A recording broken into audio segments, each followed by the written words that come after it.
Stephen. Andrew. Simon. Andrew. Simon. Stephen. Do you fancy spending a quiet night inside number 9? When don't I? Yeah, go on then.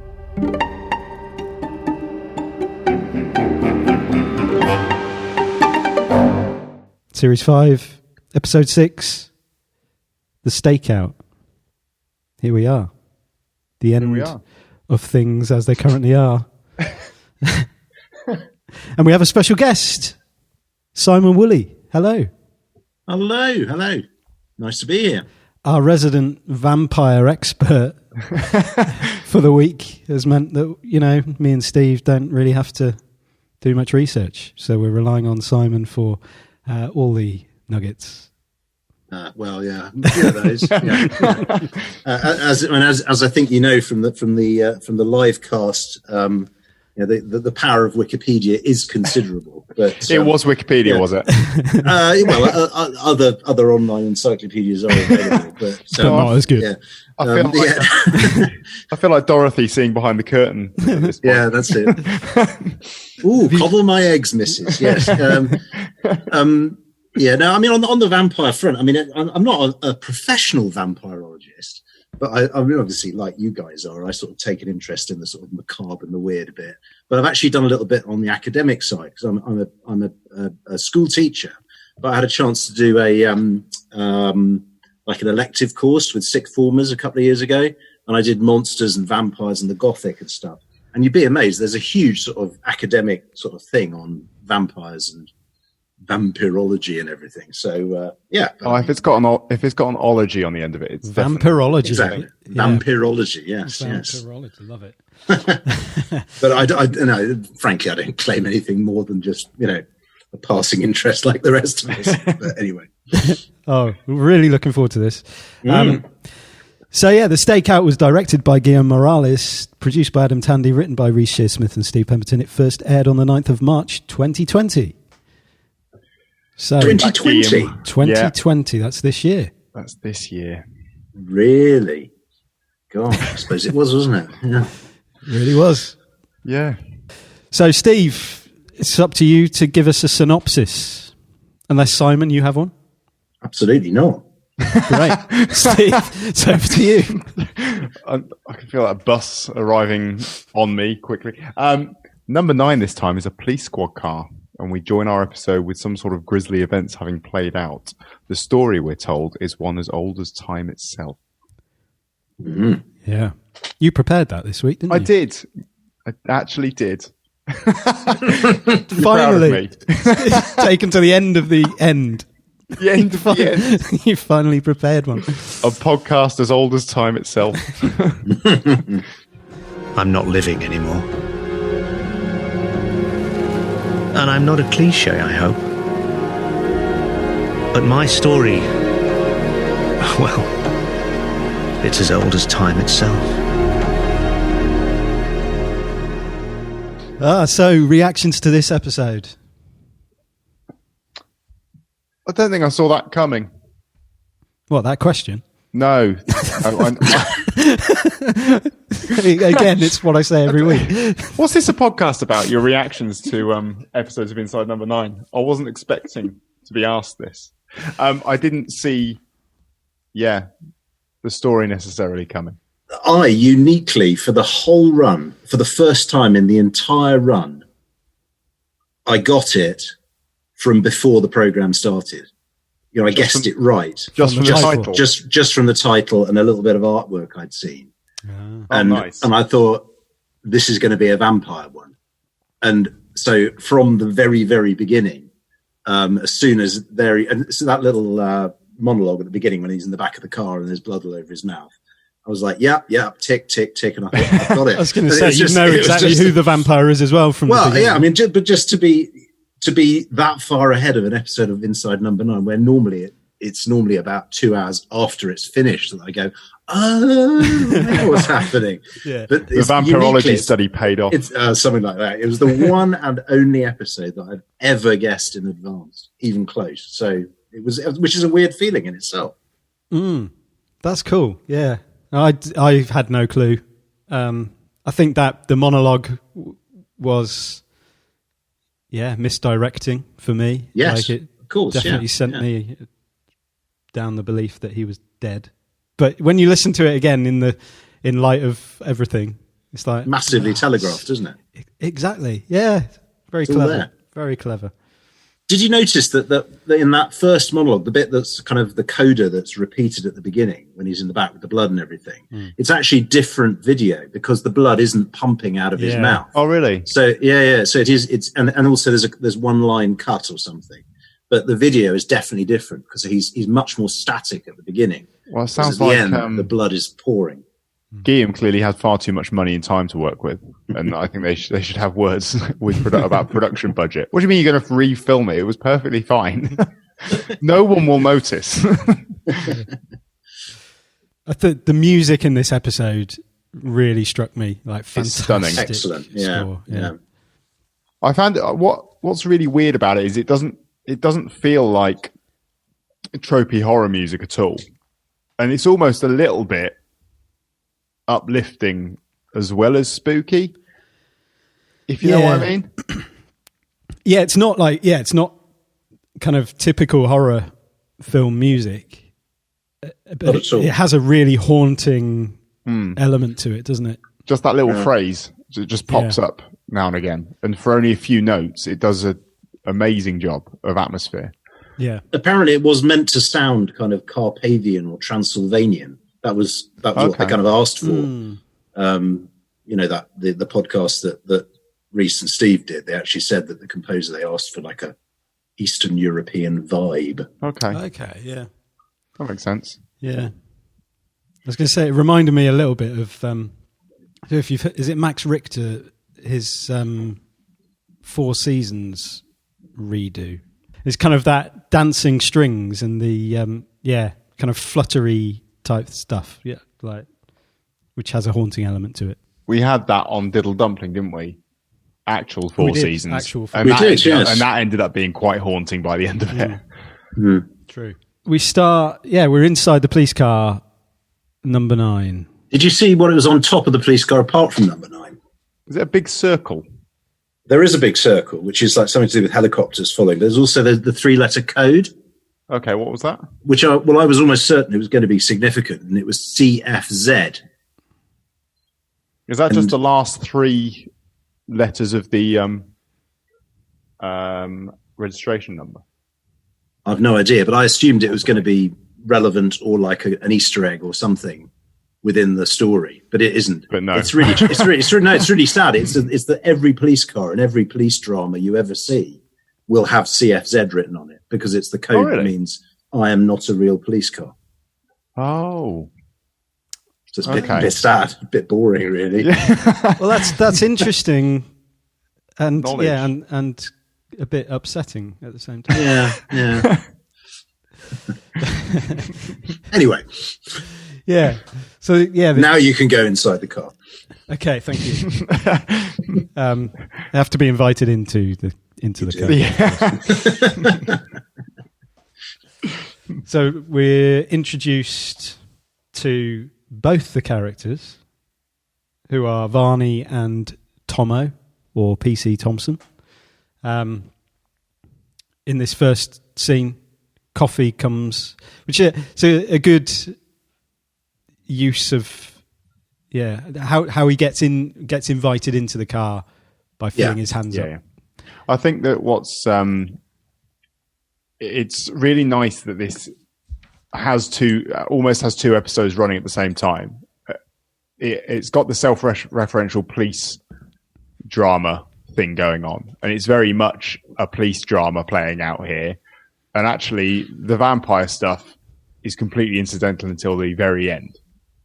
It could just be a straight up story about 2 police officers getting close to each other as they pursue the Goths who have vandalized a grave of a dead partner. And even without the twist at the end, actually there's quite a nice story going on all the way through it. Yeah. As they play their riddle games. And it is self-consciously and deliberately trope filled, and it's saying tropes. That's the thing. And of course you're missing what's in plain sight. Mm-hmm. If you hadn't spotted the twist, as it were. Yeah.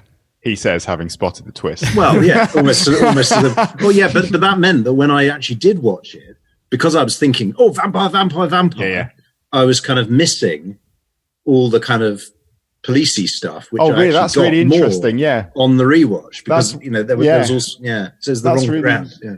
That's really weird, yeah, because I went back for the vampire stuff on my rewatch, and you went back for the police. Yeah, something like that. Yeah. Hurry up, it's freezing. Yeah. Have you sugared it? Put a sweetener in. Sweetener? Yes, do you want type 2 diabetes? No, I want 2 bloody sugars.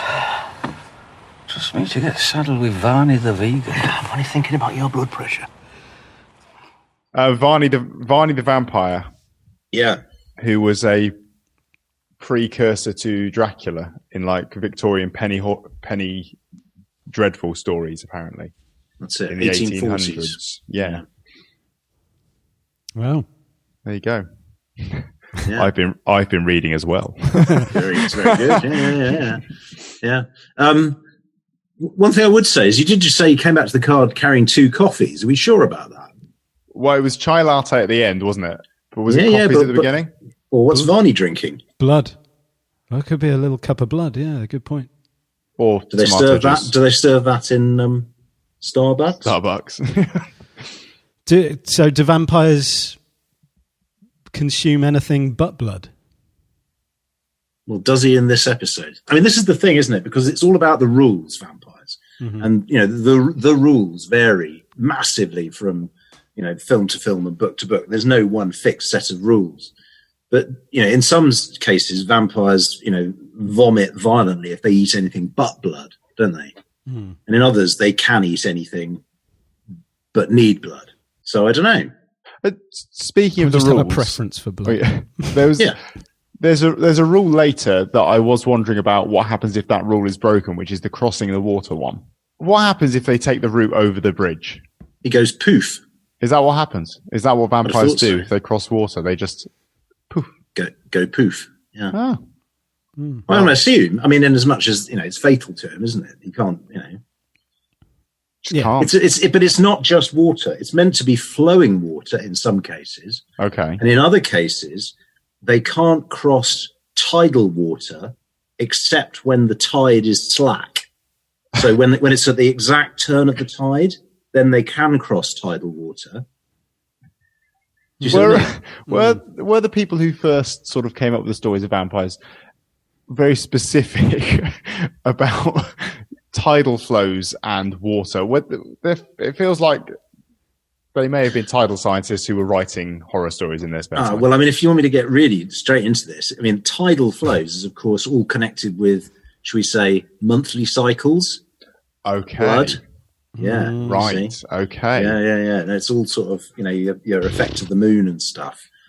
It's highly sexualized and eroticized, the whole vampire thing. So, yeah. There's a scene at the end that was quite erotically charged. Yeah. We'll come to him later. It gave you an insight into Stephen Reese's relationship.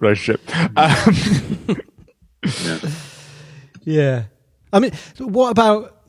I mean, maybe we'll get into that later. But like the motives for, because that's the one thing was like have questions over. Like, what's the motive for going over after Tomo in particular? Because he seems to get on quite well with him, and there's nothing that Tomo's really done that you're aware of that would mean he's like a figure of vengeance, unless it's just literally he's got that evidence because he's got the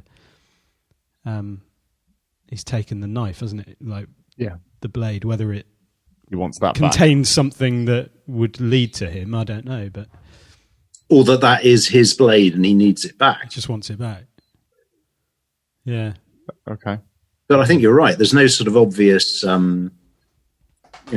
unless he's just utterly malicious and he's literally twisting the knife, in that he's killed his partner, or maybe he's killing him for Dobbo. because they'll be partners again. Maybe. Well, I don't know. I mean, is he turning Tomo into? I don't know. Or is he just feeding on? Yeah, I don't know. Yeah, it's an interesting one, isn't it? But will he get sort of extra strength from feeding on someone that he was close to? I mean, none of that's answered at all. It's just speculation, isn't it? Yeah, it's what we do best. When I did Stakeouts with Dobbo, we'd have Red Bulls, dinner quality street, full stack of Pringles. Each? Yeah. You get 2 good pisses in one of them tubes. Handy for when you were doing undercover work. Oh, that sounds very unsanitary. Never did me any harm. When you go back on the rewatch, knowing about the vampire stuff, unless you're Simon, obviously, and you already know about the vampire stuff, you start to pick out the little things, and some of it is obviously the very tight ties to the 5 vampire tropes, but some of it is just little signposts, like him really looking out for Tomo's blood pressure. He cares about that a lot throughout the episode. Eating meat about once a month. Yeah, which I thought was a werewolf misdirect as well. Okay, yeah, I guess full. Then I was pre-sensitized, so you know, but the vegan flexitarian, are they compatible? I guess if your veganism isn't an ethical choice. Yeah, I mean, if he doesn't eat anything, although do they would a vegan drink blood? I don't think so. I feel like that's very much an animal product. It's about as pure an animal product as you can get, I think. Vegans don't wear silk underwear either, do they? Is that because it's from worms? Yeah, well, caterpillars, yeah. Ah. Yeah. That's strict. Cheers. Yeah. And then there's I think that's wearing leather, but then they don't do that either. And then there's the I love the riddle games. I love the part that Steve's playing in this with his riddles, and I love I've got 20 years to do this. I've got hundreds of these. Yeah. Well, yes. I know you do. But he's done the same one 2 nights in a row. Is it a towel? It's always a towel. It's a towel. The fact that Varnie doesn't understand the coffin one because he doesn't understand the reference to the person in it. The owner doesn't know that he's using it. When of course he does. Nice. Yeah, I hadn't thought of that. Yeah. He knows full well he's using it. Yeah, so he can't relate. Yeah. He probably made his own as well. Never sold it, just used it. And he knows full well he's using it. I can't relate to any of this. It's a towel. Towel's much more realistic. What is the riddle question to which a towel is the answer? What gets wetter as it dries? That was alarmingly quick. That really was. Yeah, it's a towel. That's the only one. Yeah, as far as I'm aware, that's the only riddle that contains towel as an answer. Say it again. The one that makes it sells it, the one that buys it never uses it, the one that uses it never knows that he's using it. What is it? I don't know. Is it a towel? It's usually a towel. Nope. Give up. Yeah. So the reason that the car's there, it's a deterrent. It's not undercover, obviously, because it's hiding in plain sight. Checking for vandals, goths from Leeds. Yeah. I love that. Which is a common problem in most areas of the UK. But that's a League of Gentlemen line as well, isn't it? Yeah. Nice little borrow. Yeah. Yeah. How far do you think goths from Leeds would travel to go and desecrate graves? They're quite a committed bunch, goths from Leeds. Yeah, but how far do you think they go? I feel like I'm in another riddle. Manchester, maybe? Is it a towel? Is the answer a towel? Always a towel. No, I asked this because I just wondered if you had any sense of where this episode was set. Well, I don't know, because he makes reference to... I don't know whether it was a serious one or just as part of the joke later on when he talks about patrolling Hampstead Heath. So I don't know whether he's London-based or not. We have a bridge that rises. Okay. And docks. Docks. So it could just be the Thames. It could just be London. Or You think Goths would come down from Leeds? yeah, they're committed. Desecrate graves. Leeds Goths are some of the most committed Goths. They might There not are. specifically go down to desecrate the grave. There might be a gig or something, and just They're opportunists, if nothing else. while we're here, we'll desecrate a grave. I see a grave. We know it's not London though, because in fact, Tomo says when I used to work in the Met, we used to go to Hampstead Heath. Oh, when they've okay, got the teabagging scene. Right. Teabag? No, I've got my chai latte. What a line. I feel like you have an answer to this, Simon. I do. Where is it? I'm rubbing my hands audibly. You're You are now. playing with us. I know exactly where this episode's set. I don't like being toyed with on my own podcast. I don't know what's going on. I'm out of my comfort zone. Yeah, no, I've got a complex answer with some interesting sources, but that can come later because there's clues later. So anyway, just have a think about that. We don't have a commercial break in this for you to reveal it after. No. Just think, how far would they travel from Leeds? And you know a few things, and we'll as they come up, I'll just Manchester. go, clue. So anyway, carry on. Okay, we'll hold that thought and advertise Pringles. So, why to buy Pringles? Pringles or pot noodles? Which would you prefer? Well, you can get 2 pisses in a pot of Pringles. I doubt you can get that many in a pot noodle. but it would warm the pot noodle up. Oh, good Lord. Enough to cook it. And then you could put it under you could take it down Put to it the in cellar, your dungeon, couldn't you? yeah. Or Quality Street. Festive time of year, people buying tubs of Quality Street. Don't throw the tub away. It could come in very useful. On a good stakeout, yeah. And talking about steak, Uruguay, 3.7 cows per human. And he lives above a butcher's. He does. All about the meat. Oh, Jesus, what is that? It stinks. Chicken tikka masala. You want some? No. Could you put the lid on it or eat it outside the vehicle? Always better after a few days, the flavours really come out. Please, Tom, I'm really sensitive to smells. I really like the stuff going on in this scene where they are playing out the trope of the new partner and sort of feeding each other out and the games. Out, not up. And just the ice breaking kind of thing. I really like the fortunately, unfortunately game. It's good, isn't it? And I really like that little bit as they come to the end of it of, on reflection, I should have let you have I should have let you do the fortunately's. Yeah, it's great. But the other thing about that bit is the way the cannibal thing and all the features of the cannibal start to be features of Varnie. Yeah. You almost there's like a big arrow pointing of this guy's going to eat someone. Yeah, but at this point it does feel like a pretty straight up police procedural drama where they're sat in a car just chatting and getting to know each other, and he's telling stories about the old stakeouts and his partner being killed. There is the bit where Tomo says about keeping the dark thoughts at bay, isn't there? Yeah. You wonder again whether, in retrospect, are we being misdirected and so on? But he's got dark thoughts, but are we being led to believe that, because the misdirection is that Varnie is going to be the victim? Yeah. Well, yeah, that misdirection is played out straight away though with the notebook, isn't it? We get the sense that Tomo's up to something as he scribbles some stuff in his notebook or is flicking through a book and then quickly scurries it away when Varnie arrives at the window.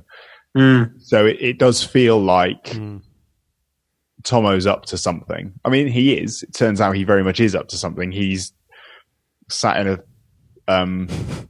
a cemetery when he should be keeping an eye on a smuggling operation at the start. It's the most boring stakeout ever. Yeah. even watching for goths. Even what he's set up as the premise of it. Like, we're a deterrent. We're not even because if the goths come and see our police car, they're not going to go ahead and do whatever they're going to do. So it's just grave desecration. Yeah, and then the garlic, the curry, which horrifies Varnie. It's an extreme reaction, but also not so extreme that I had any thought that he was a vampire because if it had been like some 2-day-old garlic bread or something, that would have been just far too obvious. A little on the nose, I feel. Yeah. In the shape of a crucifix. Just a 2-day-old chicken tikka masala. Invented in Wolverhampton, I believe. Are you signposting some more? Or No. Is there a bridge in Wolverhampton? It's just a curry fact. Curry fact. The thing about the curry that I did think was that Tomo is ridiculously horrified by what happened to his partner and regales us with the tale of what happened and flashes back in his mind to the fact that he was picking up poppadoms from the curry house when it happened. I'd have thought that would put him off takeaway curries for life. But no, some things are far too important. The idea of waiting just for poppadoms. Maybe they were missing. Maybe they were missing from the order. He had assumed he was getting free ones and then was refusing to leave until his free poppadoms were brought to him, during which time his partner was attacked by a vampire. I'll give you that. Okay. I'm speculating in a slightly more specific way than just what are we having for tea tonight in our stakeout or poppadoms?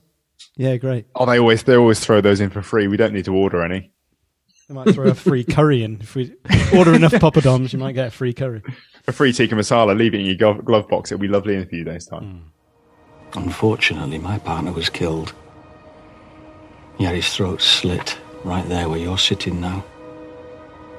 He had a wife and 2 kids. Another one on the way. And I was in a takeaway waiting for poppadoms.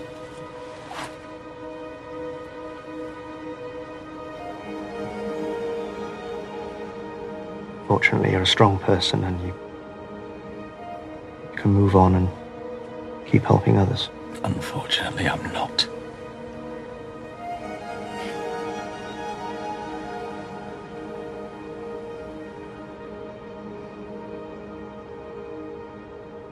I realise now I should have let you do the fortunate list. So, night 2. Right, but just going back to night 1. Okay. Tomo very specifically says, doesn't he, at one point, that I think it's at the end of the Fortunately Unfortunately game. He says that my partner had his throat slit right where you are there, and that struck me as a bit odd in retrospect. Why they use throat? I mean, his throat was slit because that stiletto blade's clearly a stabbing instrument. Yes, it is a slicing instrument, and that's what he was killed with, apparently. His throat stabbed. But was it a post-mortem wound in order to cover up the? But then why was the knife or the stiletto left behind? Was he disturbed? Do they? Maybe there is a vampire epidemic that they're trying to keep quiet in the police service, because that's the thing. Is this a widespread thing? I think one of the main arguments. Well, I say an argument as though it needs an argument, that vampires can't exist is quite how quickly we would be overrun with vampires and everyone would become a vampire and there would be no one left. I suppose that comes back to that question we were exploring earlier about whether you turn someone into a vampire or just feed off them. I'd assumed that everyone becomes a vampire. Am I well out on that? No, you can just kill. They can just kill. Okay. I mean, as you say, make it up as you go along. But they're also, in some cases, you sort of half turn people and they become minions. Right. So they're kind of like in thrall. Okay. And so they're kind of like, there's a whole addiction story going on there, isn't there? But I think in general, you'd normally expect either slaughter, but that doesn't necessarily mean revival. Not in all cases. I suppose it would depend on what you do to them. And there's sometimes that business of drinking the blood back again and sort of swapping blood. I guess also with the way Dobson is at the end, Varnie seems to be sort of a higher functioning vampire than Dobson does.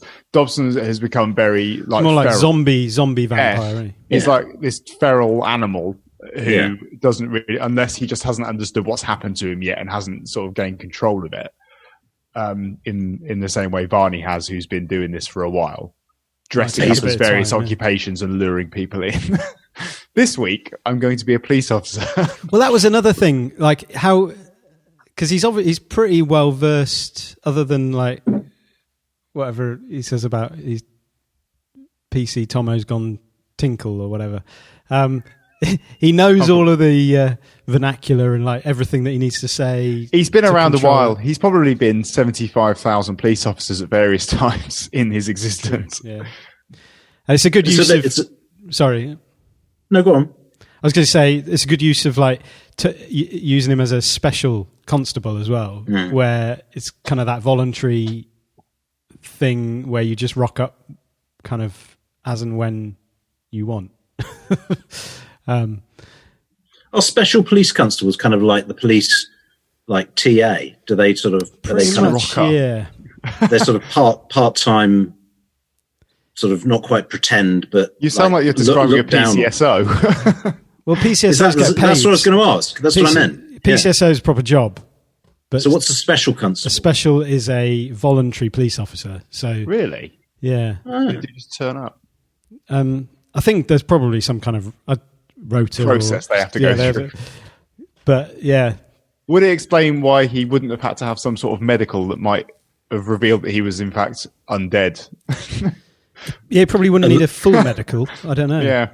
Unless this conspiracy goes right to the top of the force. Well, maybe this is actually a parable about corruption in the police force and blood-sucking parasites. What, was he on the take? Well, he was by the end of the episode. Yes. Yes. There you go. That's what this is actually about. Yes. Vampires hard-hitting, to tough, illustrate maverick cops. A problem with the police. They're all vampires.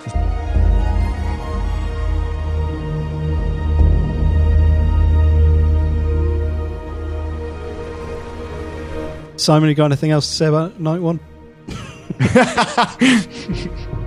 I mean, we are chopping around into sort of vampiric lore within each night that I guess will all sort of converge together at the end.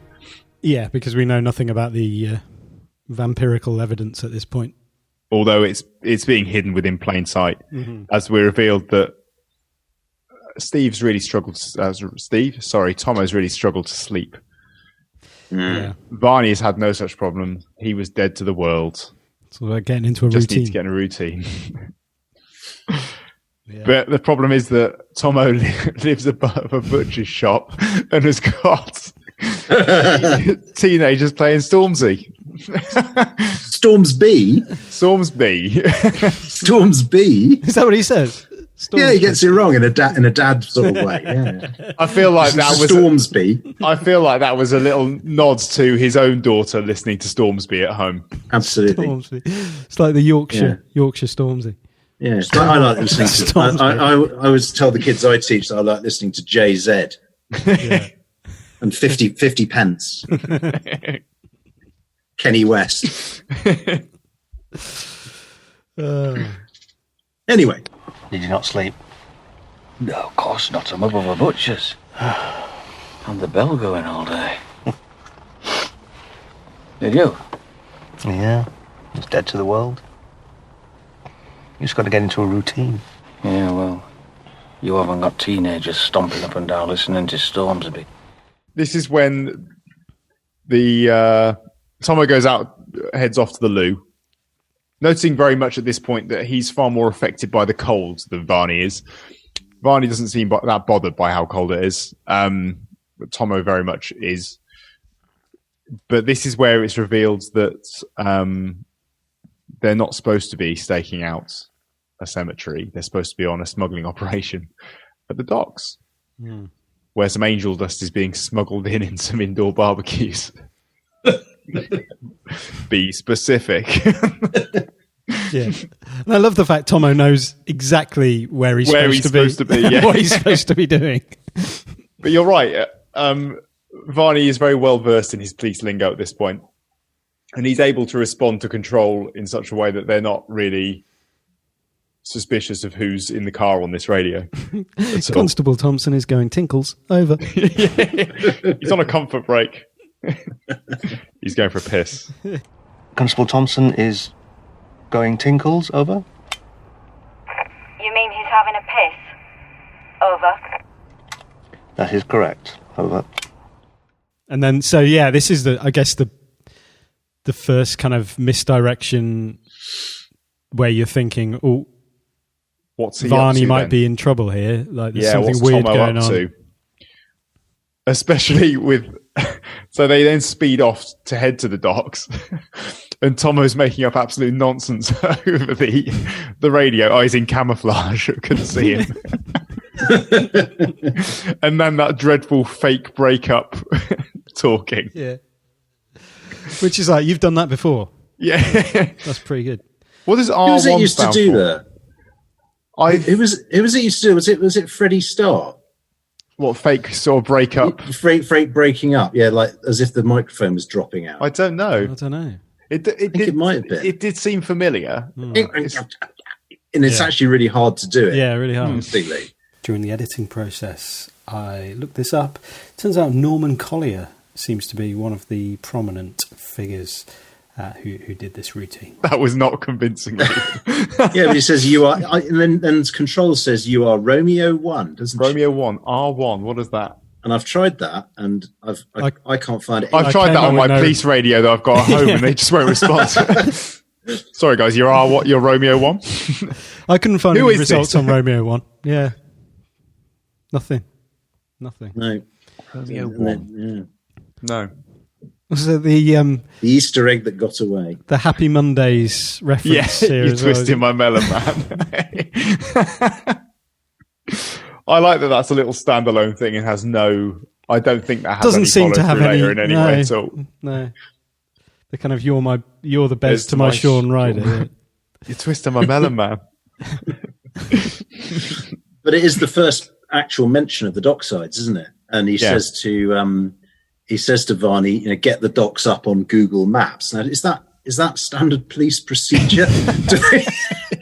do they not have like a sort of slightly better? Do you just sit there and not even sort of connect it to the car in any way whatsoever? Just direct me manually as though you're reading out of an atlas. Well, the other thing is the Control would have tracking on they the car will know where itself. they are at any time. Yeah. Unless this is some 2-bit police operation wherever we happen to be based. Is it time for that reveal? It all depends where we are, yeah, I suppose. Or this could be a fictional story where we should suspend our disbelief. Cop out. No, let's pull at every single strand until the whole bloody thing collapses. I want this jumper as a pile of thread on the floor. As useless as a balaclava on a wine rack. Look, this is very sophisticated climate control for my red wine collection.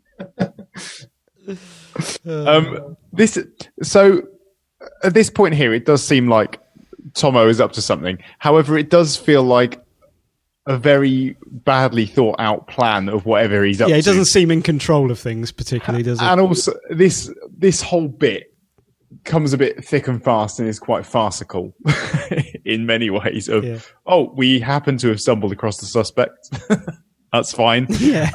We won't ask any questions. We happen to be there. We may have skipped out on the job, but it turns out we're so good at being policemen. We've just landed on it. Across which is unbelievable considering the camouflage he's wearing. Exactly, yeah. Although what camouflage do you wear when you're trying to hide yourself in Docklands? Is it just look like he's dressed up as a shipping container, hiding in amongst them? some cardboard boxes. He spots him, doesn't he? And then gets binoculars out of his... So he's got incredible eyesight, so he's seen him. Yeah, but hang on. Those binoculars, they're back to front. He's too close. He's just too close. Yeah, he wants to make this him guy look is so further away. close. I need... Seriously. Back up. No, they're those little sort of super compact ones, aren't they? Where the eye pieces. I've not noticed that. But the other lenses are much closer together. And he's clearly just picked them up and just using them as a prop. He's like, I don't even think that's on purpose. Probably not, no. I have to ask Steve, I think. I love that, and that moment where he gets them out of the glove box and his first question is, he's noticed his curry. Where's my curry? Rid of it. That's the priority. Yeah. Where's my curry? I got rid of it. You what? It was 3 days old. You want salmonella?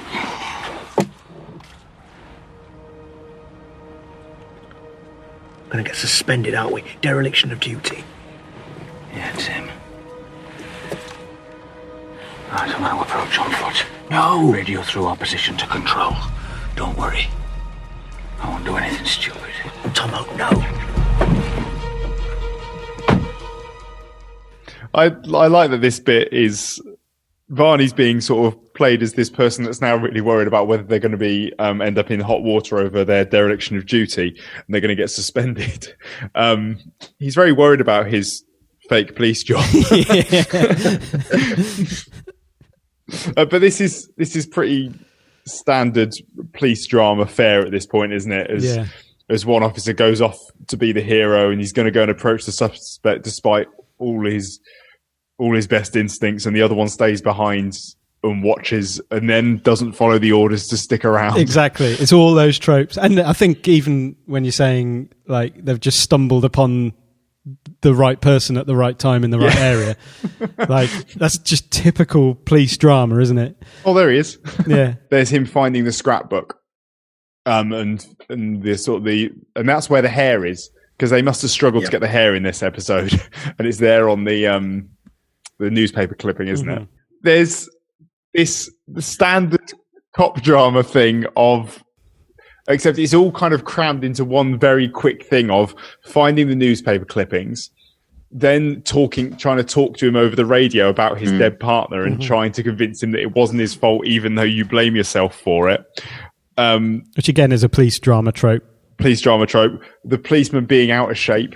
I need to lose some weight. Yep, that's there as well. Hiding among shipping containers in the Docklands. Definitely a police trope. All of this stuff is coming thick and fast at this point. Yeah. Also in that scrapbook thing, again, I had to do some rather tragic screen grabbing and enhancement. But on the left-hand side, when he opens it up, there's like a sort of a list pinned on the left-hand side of whatever he opens up. And if you zoom in on that, it's actually an auction list. It's a list of lots. And it's quite hard to read some of them, but it's like, Queen Anne period, chest of drawers or table or something. And then there's another one which says Victorian, and then it almost certainly says stiletto blade. So he's clearly been investigating where that blade came from. Okay. Yeah. That's interesting. And there is actually more to the hair here, because quite often the hair is just there, isn't it? But there's more to it here. Did you see what it said? It says the hair and maiden. And then it says happy hour underneath, and it's like an advert for a pub. So I thought, well, that's got to mean something. The hare and maiden. And here's a quote for you. Quote, "At first, then, exhibit the coyness of a maiden until the enemy gives you an opening. Afterwards, emulate the rapidity of a running hare, and it will be too late for the enemy to oppose you." You've got one guess who wrote that. Hang on a minute. Anyone who well, given that it's advice on how to fight battles. This is Art of War, Sun Tzu. Yeah, it's Sun Tzu. It's got to be, isn't it? So the advice is first exhibit the coyness of a maiden, and then when the enemy cocks up, emulate the rapidity of a running hare. And that's that's Varnie's. That's what he's doing. Yeah. And it's also, of course, what Steve and Reese are doing to us is that they're leading us into something. That's true. And as soon as the whole thing is like a lure you in and then turn. and then bite your neck and suck your blood. Yeah. And I just wondered which episode was it in? Where's it appeared before? Mind fart. Where was it? What, the hair? No, Sun Tzu. I've not seen the hair before. No, Sun Tzu. The Art of War was in. It was in. Tempting Fate. Yeah. Tempting Fate. Yeah. Tempting Fate. Yeah. Is it? You've definitely talked about Sun Tzu before, haven't you? We've talked about a lot of things. There's been 34 of these. Yeah, I know, but that is very deliberate. I mean, Sun Tzu is, it made me think, is this a sort of, the Sphinx style running thread going through the entirety of, or from time to time popping up?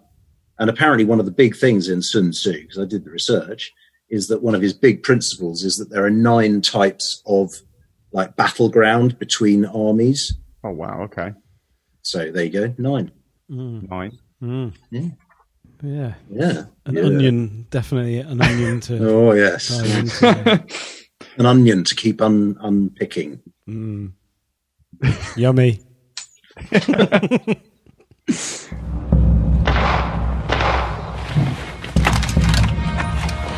Control. This is Oscar 9. Urgent call. Over. Oscar 9, go ahead. Over. Shots fired. I say again, shots are fired. Where's the backup? Over. Oscar 9, backup is 2 minutes away. 2 minutes away. Over. Oscar 9, do not approach suspect. Please acknowledge. Over. Oscar 9, acknowledge. Over.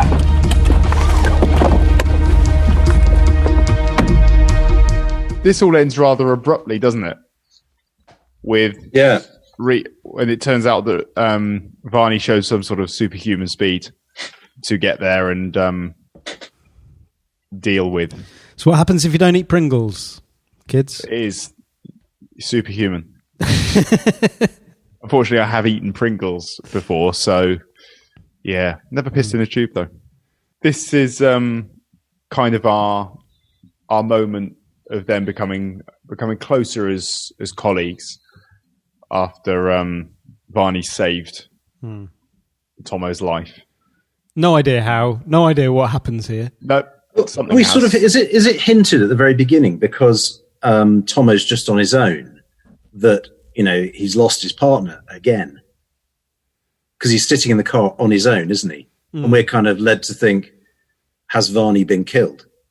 Oh, in the next, that's true. Beginning of the night before, the beginning of night 3. Yeah. That's true. Yeah. I wasn't really sure at that point what had just happened there and where we were headed here. It's very quick, right. Isn't it? Yeah. I was wondering whether this was just a continuation as normal or whether we were flashing back somewhere or something. I wasn't sure what was happening narrative-wise at this point. But then obviously Varnie turns up with his chai latte. And a cup of blood. Yeah, you're right. He doesn't make reference to what he's drinking, does he? No. He keeps that fairly... It's like drinking a mince pie, though, a chai latte. Ooh. And, the first bit of this scene, Steve undoes his collar and exposes his neck. He undoes his top button and pulls his collar down so you can see his neck. There's more, and just little bits of dialogue in here to do with, you've got about 6 pints lined up. Blood.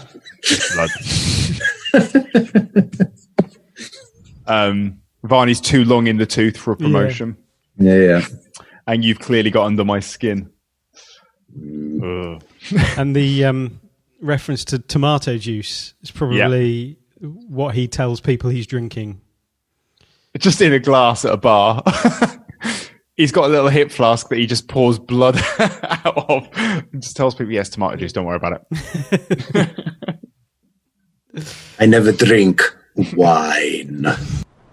And for the record, no, I don't think he killed your partner. I think it was one of those random acts of violence that we see every day. Unless you were trying to feed him that 3-day-old curry. You cheeky bastard. That just makes me think of the Count from Sesame Street. You know where he comes. You know how that one links back to vampire culture as well. It's a thing with vampires. Yeah, but it's a thing with vampires that they're OCD, and if you need to escape from a vampire, you chuck a handful of. I mean, ideally, it's meant to be sesame seeds on the ground, but it could be rice. Any seeds?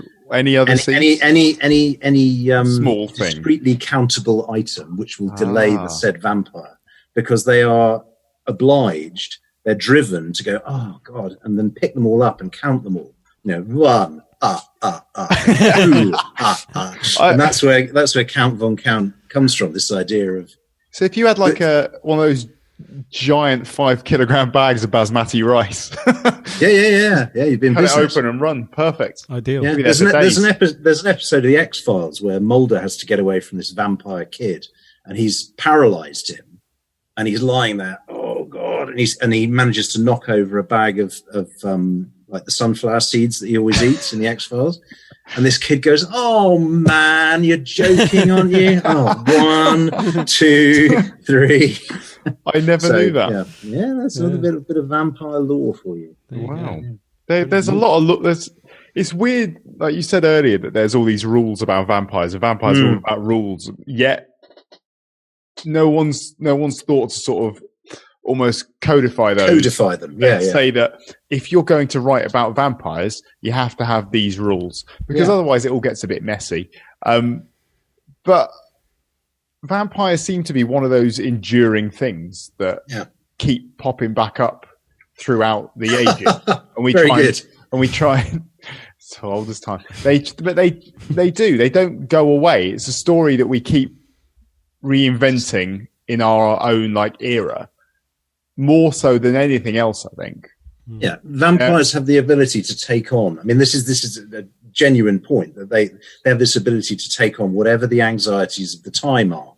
So if it's religion, if it's like foreigners. So Dracula was a lot about the fear of East Europeans coming to Britain, in particular East European Jews coming to London. So there's a lot of anti-Semitism in it. And if you look at the descriptions of Dracula, there's a kind of lot of stereotypical sort of anti-Semitic Jewish features given to him. And then again, like a couple of years ago, who was it who said, I think you've got every right to be worried if a family of Romanians moves in next door to you, which is Nigel Farage, and he's whether it was deliberate or not, he's using like vampire tropes to think about immigration. And then in the 80s, it was all about AIDS and sex and blood and, so there's this whole thing about, because vampirism is so intimate, physically drinking someone's blood and taking their life force, that it can be, as you say, eternally reinvented. That's really interesting. It's a story as old as time. That's it, yeah. Oh, God, it's cold tonight. You want a tea bag? No, I've got my chai latte. No, hand warmers. They heat up when you shake them.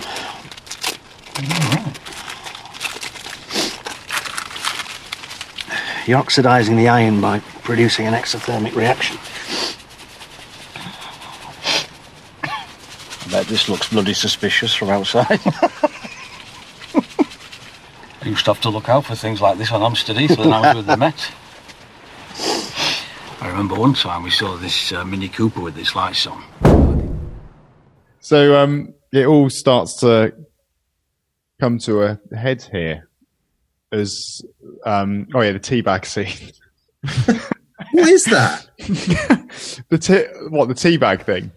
No, but why is that there?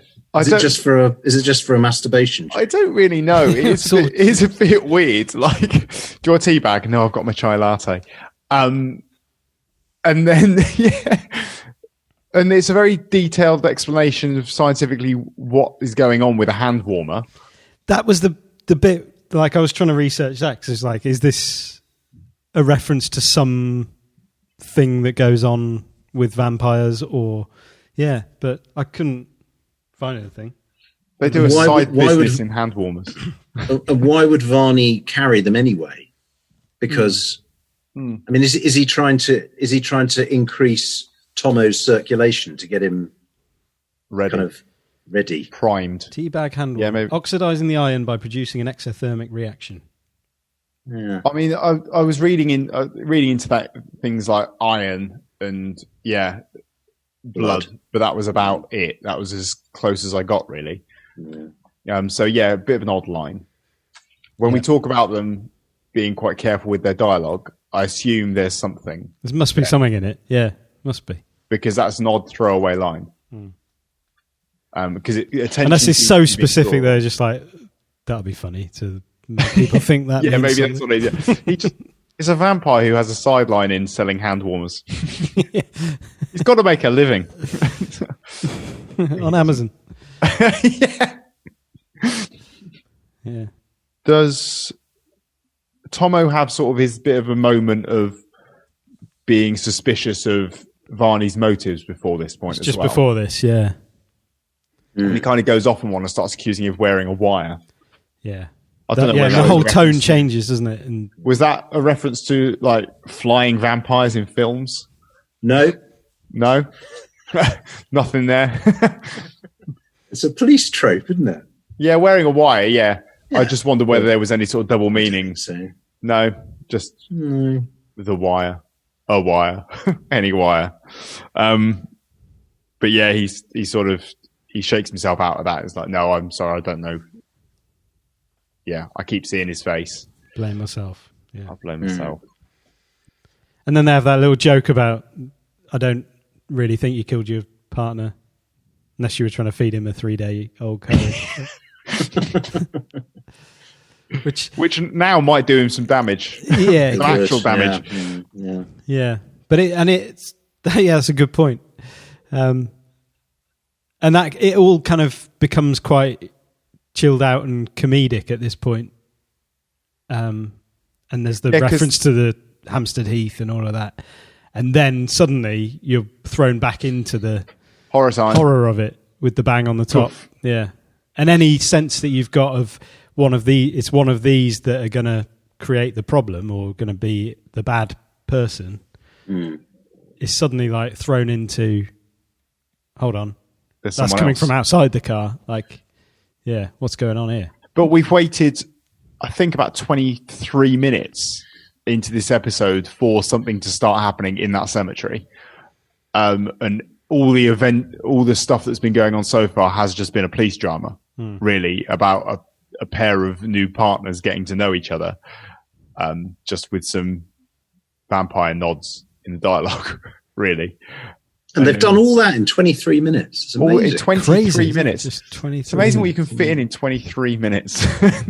Yeah, it doesn't really all come to a head until the very last few minutes of this episode when we get the bang on the roof. Varnie goes out to investigate. Yeah, and up until this point, it's always been Tomo who's gone out first, but he doesn't go out. No.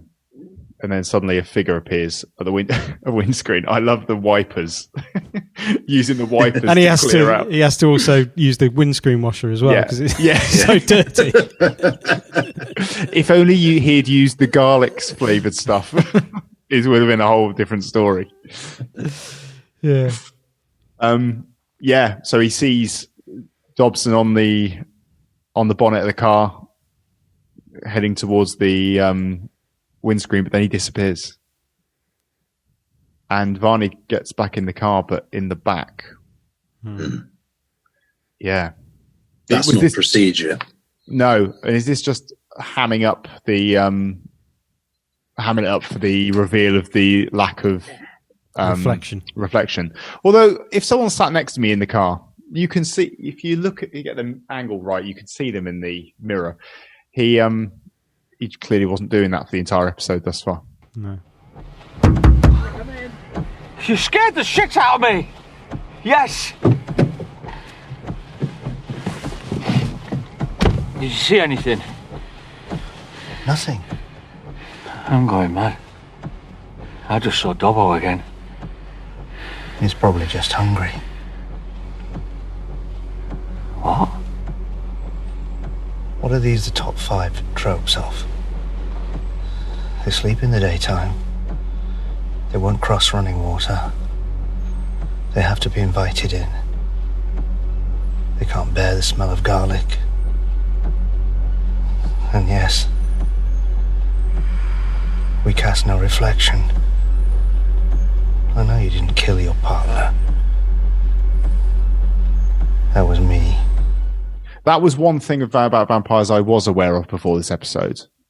Crossing the water thing, I wasn't. Sleeping in the day, obviously. Garlic. Chicken tikka masala. Yeah, chicken tikka masala. They are allergic to like English Indian hybrid cuisine. Yes. If it was all like, actual Indian curry, it would have been fine. It's these hybrids they really struggle with. Balti is a particular problem for the undead community. So he gets back in the car, and then I really like this listing off of the tropes, because it's what the episode's been about, different tropes, and the whole episode has been you ticking off the police procedural tropes. Yeah. For him to then come in and tick off in a very short space of time. Actually, what you've been watching are the vampire tropes. You've been watching the vampire tropes. Thank you very much, and good night. Which is how Simon was watching it. Yeah. But that's the thing, isn't Missing all the police procedural. Sorry, guys. Can you go back and just list out the police procedural tropes for me, please, that I've missed? So I then immediately started going back in my head to all the things I'd just been watching and ticking those off.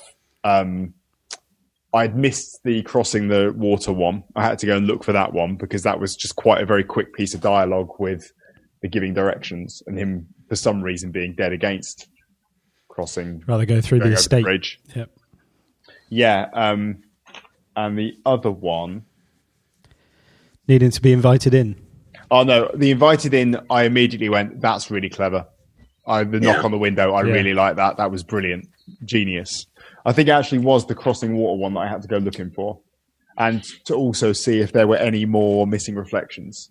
But I couldn't see any, because there wasn't any need for there to be a reflection at any other point. At all. No. And then it all gets a bit bloody, doesn't it? It really does. And a bit intimate. Yeah, that moment where he's kind of like brushing off, I'm going mad, I just saw Dobbo again. And then Varnie says he's probably just hungry. It's like... Yeah. What? What's this? So he's alive. Probably not. He's dead. He's dead, Varnie. I don't know what you're talking about. Yeah. Well, so at this point, we've also got the solution to the apparent vandalism of the tomb, because it wasn't vandalism at all. He was just coming out. It was Dobbo fighting his way out. Yeah.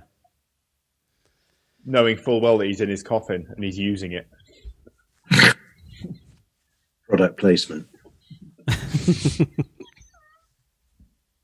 Reese and Steve have got a mate. Although he clearly doesn't make coffins very good at keeping in their inhabitants.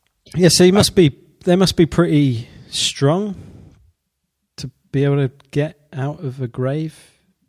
Yeah, vampires are outrageously strong. Is that one of their stronger? They're faster. They're better. You know, they're all those things, aren't they? Are they? They're better, faster, stronger. Yeah. That's what Daft Punk was singing about. Vampires. We then get the stab and the bite. Yeah. I didn't know vampires required a stabbing implement. I thought their teeth did that work for them, but I guess they need to go a bit deeper. It's probably easier to like sedate your victim with a good by stabbing stab him through the back of the neck. Yeah. And then it was pretty brutal. That's a good point at which you can get a nice spurt.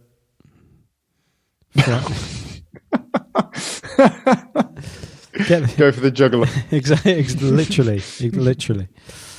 Yeah.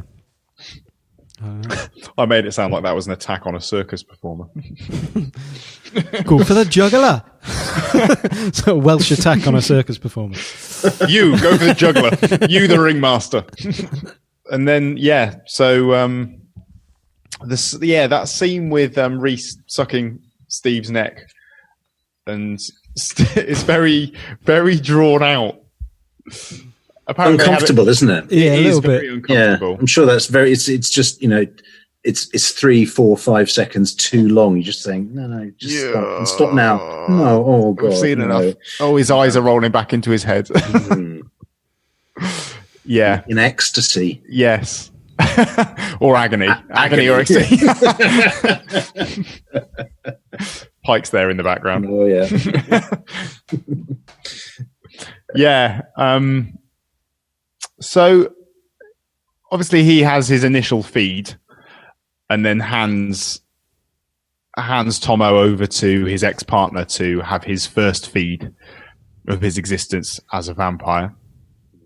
And there's that pleading look in Tomo's eyes as he kind of shakes his head. No, it's to no avail. And yeah, it's a strange look, that, because there's almost a knowingness in it of like, oh no, like it solves the mystery. Or it's it? we're partners. Oh, now. Yeah, I suppose it's almost like he's believed that when he's seeing him, he is actually seeing him, rather than he's having a breakdown, and just seeing him in his head or whatever. And has Dobbo just been cropping up and appearing at his window now and again? Has he been following him around? And or have we got a mixture here of in his head he is having sort of flashbacks and he is having that sort of that guilt and all those feelings around that? Or is Dobbo actually stalking him and just popping up now and again? Yeah. I don't know. Yeah. Like on the bonnet. He was there. He was definitely there on the car bonnet. Yeah. But then he disappeared, didn't he? So. Yeah, and at that point, Tomo, I think, thought again he was having another one of his vivid recollections of Dobbo's face, but I guess we don't know whether he's been having a number of those that were genuine. There was a lurking vampire stalking him around. One thing that strikes me is that in terms of, just to go back to what you said at the beginning, Andy, about motivation. There's this sort of sense of kind of rest and repose, and he's kind of satisfied, isn't he, Varnie, at the end? It's almost like the whole thing has been a 28-minute for us, but the thing is a work of art. It's almost like he's, the misdirection, the setup, the gaining Tomo's trust has all been part of the game for him. And it's almost like every kill is, rather than just being the savagery of a beast, is like a work of art. And he's kind of completed this pair, as it were.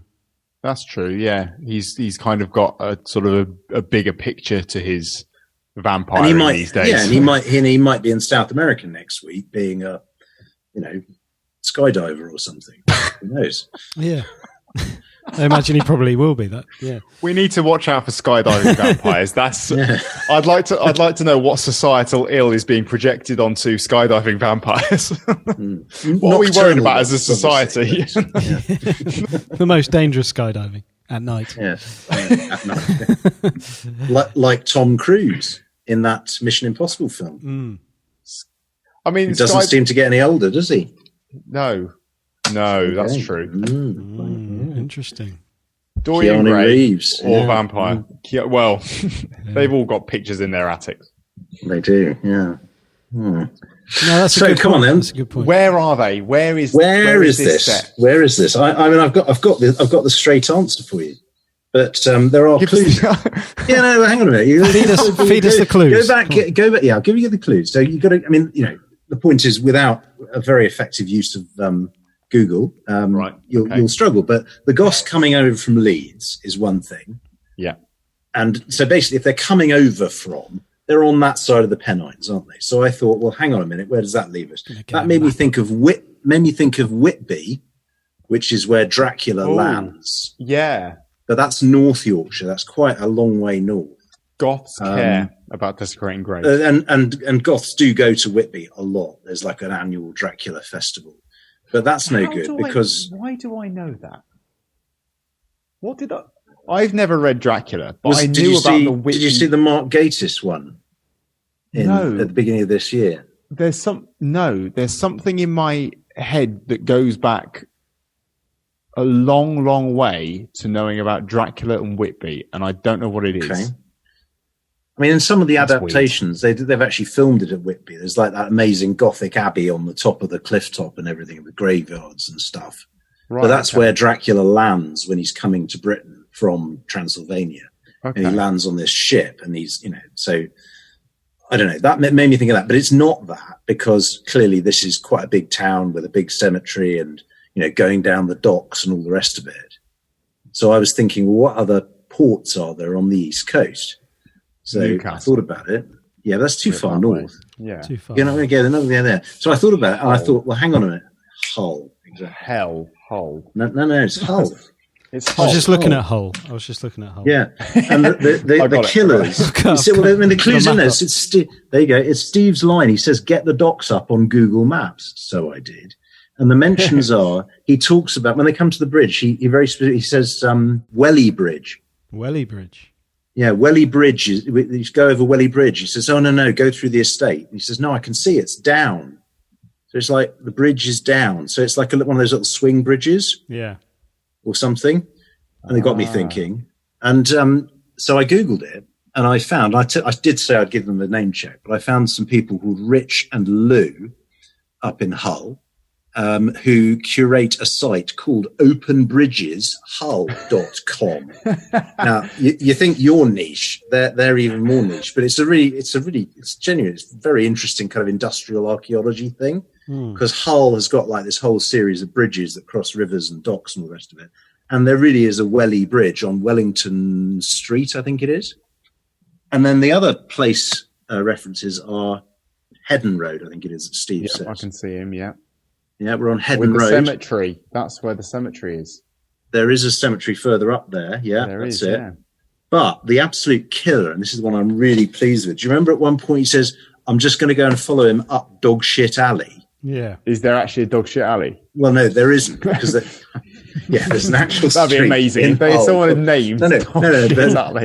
Many, I think, especially northern towns do have a Dog Shit Alley. But I got in touch with Rich and Lou, and they said, "This is great. You're just going to love this. I've got to read you this verbatim.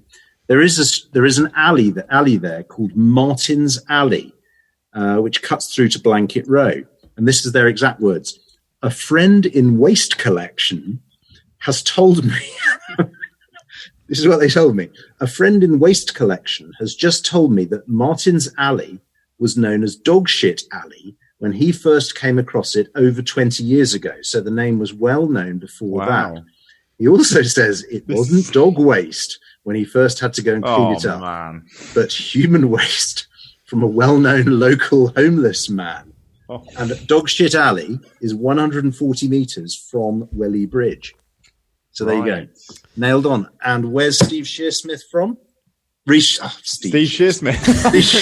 They are one person. They are where is Reece Shearsmith from? Is he from Hull by any chance? He's from Hull. Wow. Nailed on. There we go. It's all there. So I can only assume that he was the homeless man. Dog Shit Alley. Yeah, but it all fits. Sowing a seed for a future episode. They kindly watched the episode, and they did comment that the woman playing Control has, as they put it, an arguably Hull accent in the way she pronounces over, aware, and approach. That's an okay accent. You can do that one. Is it? That's okay, is it? I just can't do the chicken tikka masala one. No. Chicken tikka masala, Lauren. What have we told you about your Scottish accent? I'm going to go over Welly Bridge. No. It says to go through the estate. What do you mean? It says it's miles quicker. No, well, it says the bridge is up. It's not. I can see it with my own eyes. Go left. Ridiculous. What if they find out, Tomo? What happens to us? They're not going to find out, are they? You're not going to tell them, are you? Are you? No. But why didn't you say anything? Don't you trust me? Fucking hell, I think that's him. Oh, that's fascinating. That was So great. it nails it down, absolutely. I mean, it nails it down to within, literally really a few cool. meters. And I was thinking, I don't know how many episodes of Inside Number 9 you can actually say are in a specific No, that's very place. true. You can do Death Be Not Proud is in Wood Green in London. Yeah. But other than that, there are very, very few which are, absolutely pinned to a real place. Yeah. Have those very specific markers Yeah. where you can, locate it. That's really interesting.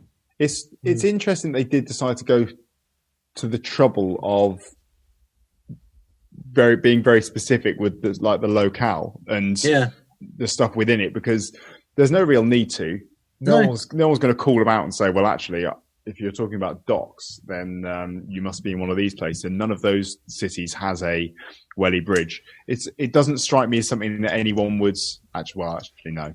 I've seen points of view. I know what people are like. No, but it's a little personal love letter to self, isn't it? It's like That's true, yeah. It's perhaps an area that Reese presumably knew or knows.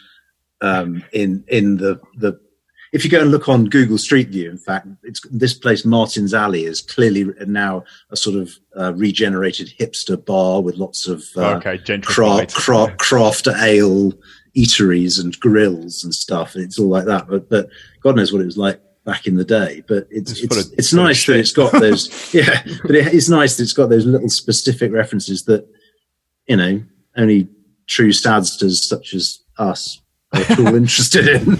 And maybe Reese feels like Hull is full of blood-sucking vampires. Yeah. I don't know. Wow. Yeah. Apparently it has a nightclub called Spiders, which is primarily for goths. Really? Apparently, and I'm quoting it, they've never been too strict on age, and people do come over from Leeds. There you go. That's amazing. Good work. Spiders nightclub. Oh, love it.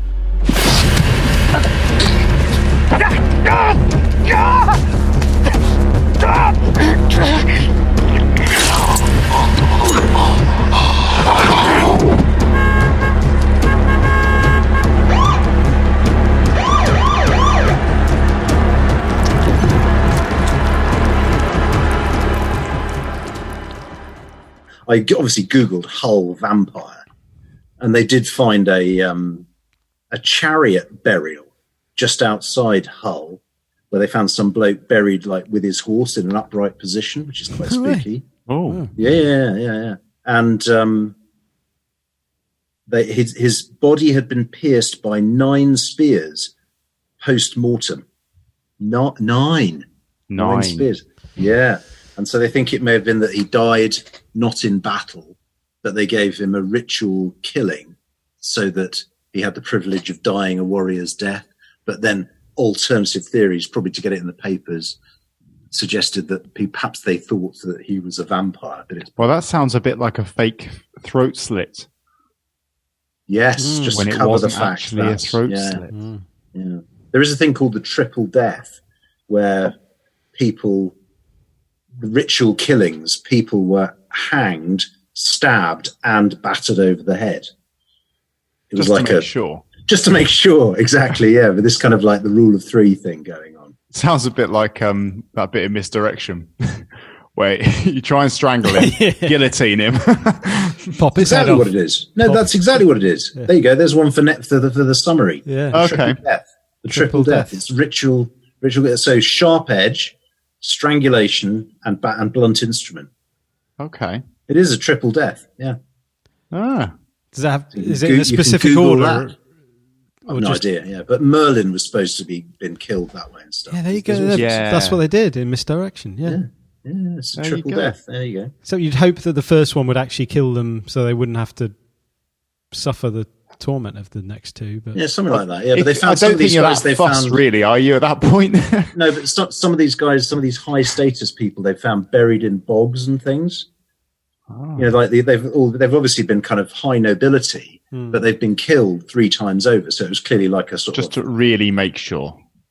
But it was like a privilege because you were being sacrificed to the gods in a special way. Right. Okay.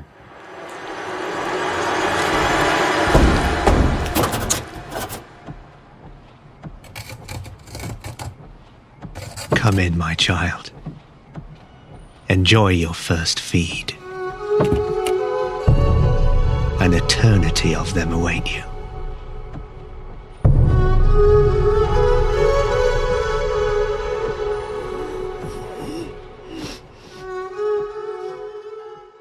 Vampires are one of those things, like we've said already, that just keep coming back to us.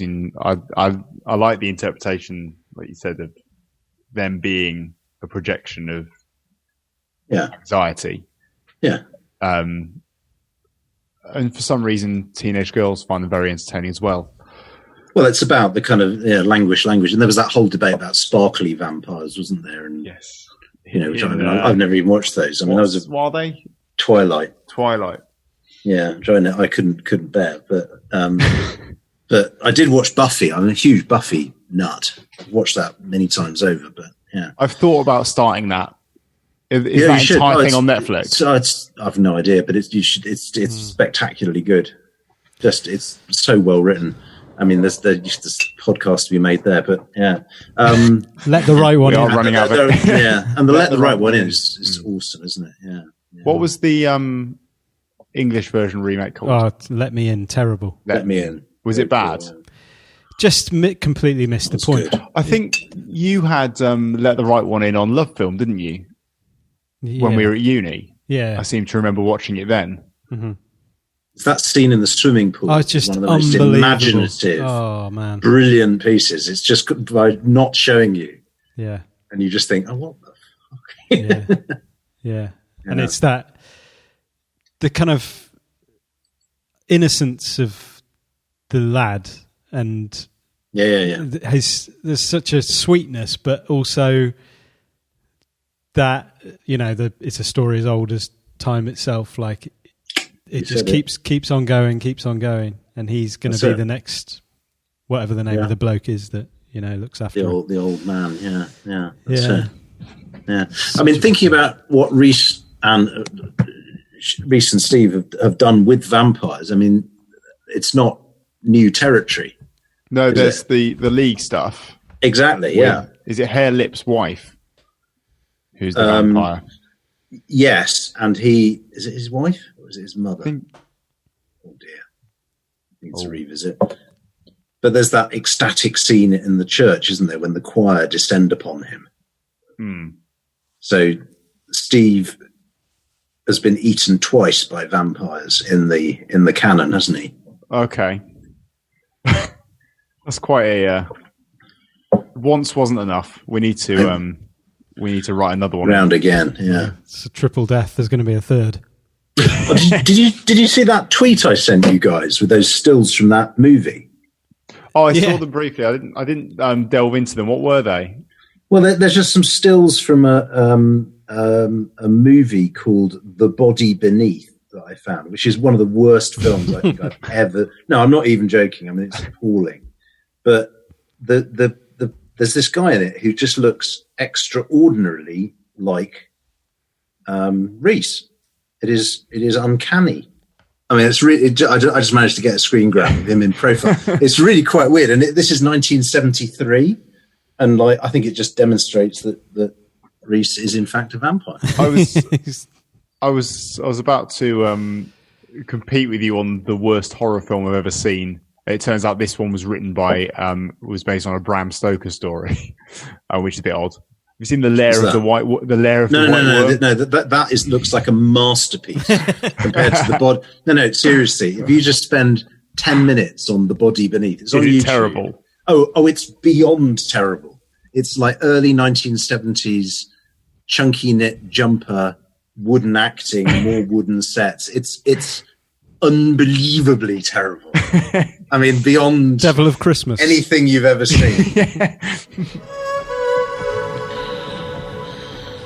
Cool. Well, this has been great. Have we sucked this one dry? We've juiced the melon. Well, I've got nothing left to give, so. Oh. We've drawn. No. No. I think we're all out. Spent.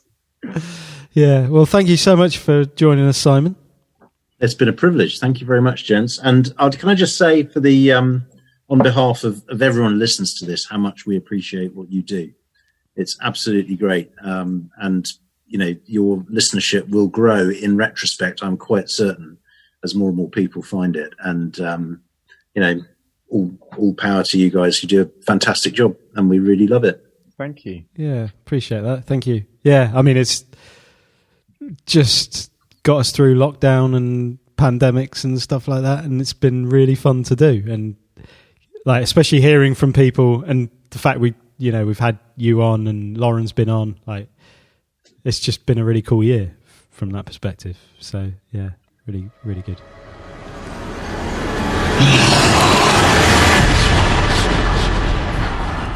One of the more persistent cliches of the police procedural is that the new partner always winds up dead. And here I am, the living embodiment of that trope. Well, I'm not living anymore. But my story, well, it's as old as time itself.